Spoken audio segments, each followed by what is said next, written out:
All right, the second page of 2.3 is this long problem that's based off of this graph right here. Whenever you have any series of questions that are going to be based off of a graph that doesn't have exact values on it, you're going to have to guess on some of these values. As teachers, we expect you to guess some of them, but they have to be kind of in the ballpark of an expected amount that we kind of like have an idea of. Like, for example, this coordinate here, if I were to guess what that is, it's to the left 4, so -4, and then it looks like it's up to about like halfway between 500 and 1,000, which would be 750. So like if you said, oh, that's -18 and 28,000 or something like that, like, you know, that'd be way off, so we wouldn't accept that as correct. But as long as you're in the ballpark of those numbers, then you know you're okay for those particular values.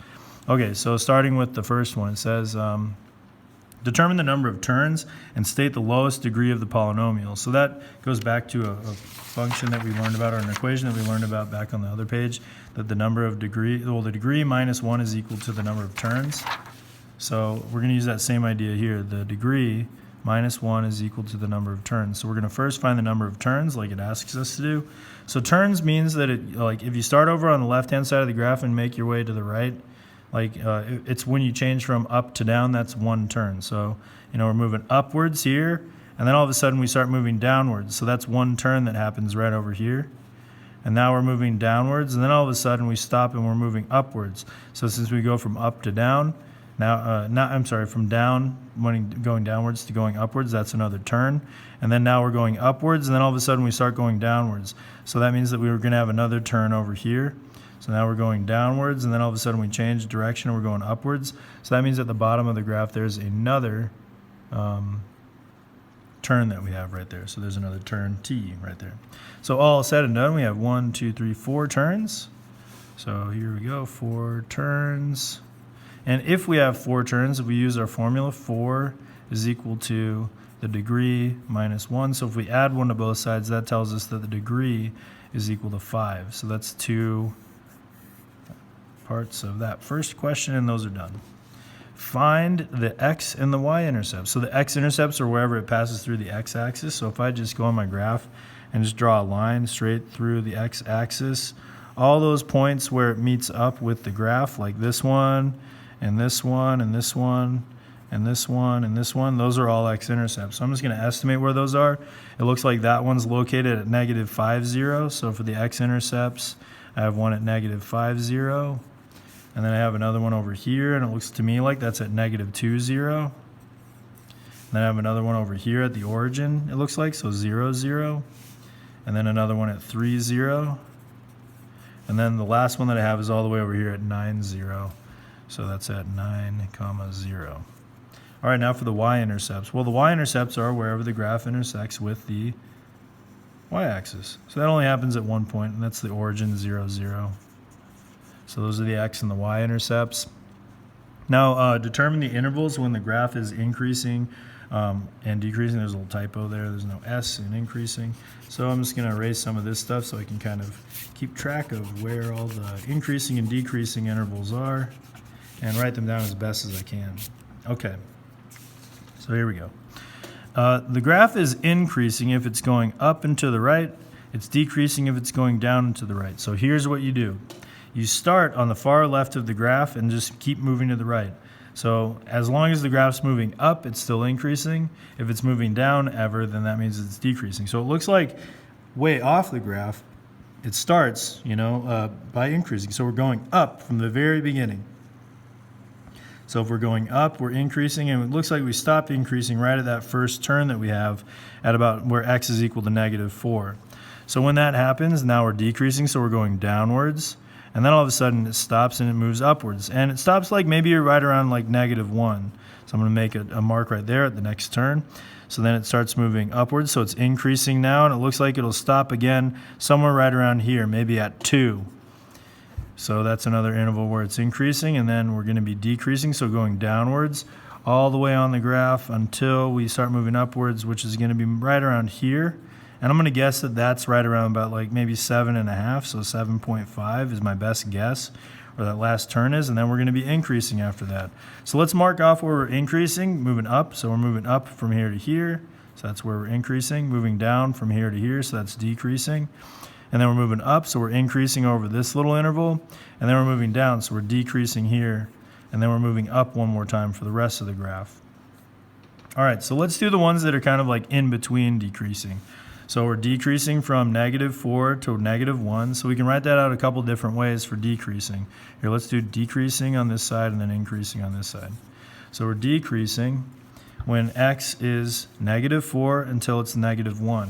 So if we want to write it out as an inequality, then we say that x is going to be greater than -4, because that's the smaller number, and then less than -1, which is the larger of the two numbers.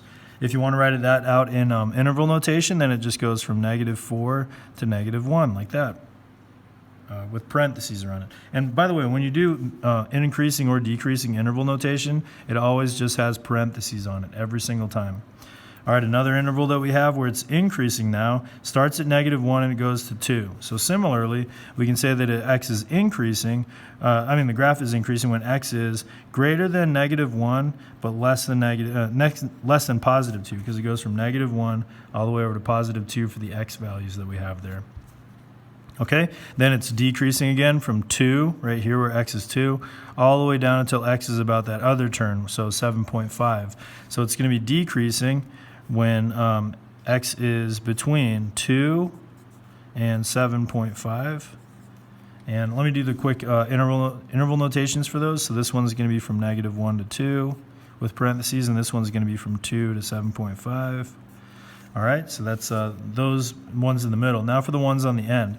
So the graph starts increasing again at 7.5 and it doesn't stop. So that means that it's increasing when x is bigger than 7.5. And the way that we write that out in interval notation is that the lowest possible value that x can be is 7.5, and then it can be every number bigger than that, so it goes up to infinity.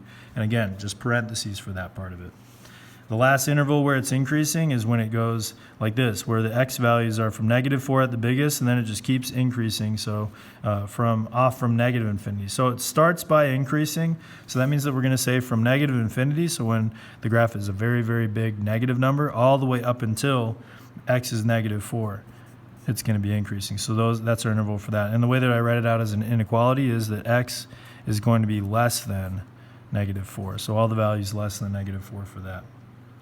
So that's all of our intervals of increase and decrease. Now let's state the end behavior. That's actually really easy if you have the graph. It's just what direction is it pointing on the left and the right. On the left-hand side of the graph, it's pointing downward. See, just pointing down.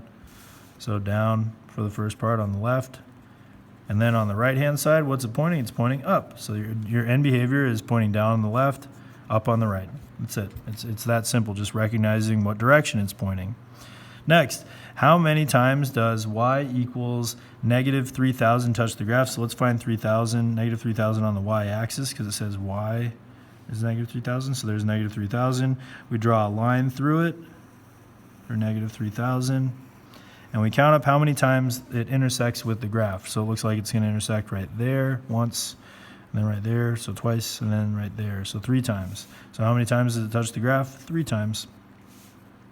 Estimate the value of f of -4. So what this really means is if x is -4, what's y going to be equal to? So let's find what happens when x is -4. So on the x-axis, we go to -4, and it looks like our graph is right over here. So we just look at the corresponding y value, and it looks like the y value is going to be halfway between 500 and 1,000. So I'm going to say that it's going to be equal to 750. If you said 740 or 720 or something like that, that's perfectly acceptable as well. You know, just as long as it's kind of in the ballpark of 750. Is f of 8 positive or negative? This is a real easy question to ask. It's really just saying, hey, when x is 8, is it positive or negative for the y value? So if we go to 8 on the x-axis and find where that matches up on the graph, that's right here. It looks like it's below the x-axis, so that means it's going to be a negative number. So negative in this case. State any local minimums or maximums. So all of your turn points, this one, this one, this one, and this one, those are all going to be your maximums or minimums. They're maximums if they're at the top of the hill. They're minimums if they're at the bottom of the hill. So this one's at the top of the hill, so that means that we're going to have one coordinate at -4, 750. That's a minimum. And then a maximum, because it's at the top of the hill. There we go, maximum. And then we have a minimum right over here where the x value looks like it's -1 to me. And then it looks like it's probably at, I don't know, negative 250-ish. I'm just kind of guessing here, negative 250. So that'd be a relative minimum. And then a relative maximum at the top of the hill up here. So that's when the x value is equal to 2. The y value maybe is around like 400-ish. I don't know. So if you said 400, 410, 390, whatever, as long as it's like somewhere around there, you're okay. And that's at the top of the hill, so it's a maximum. And then the last one that we have is this coordinate over here. And I'm just going to guess again that it's at like maybe about 7.5. And then it looks to me like it's pretty close to negative 6,000. So I would write 7.5 for the x and then negative 6,000 for the y value. And again, that's just estimating where it would be, and that'd be my other minimum. And that is the end of 2.3, all of the odd problems, and in particular this really large problem on number 11. Okay, so that's it, and then we're going to make another video for 2.4 and the quiz review and all the other ones.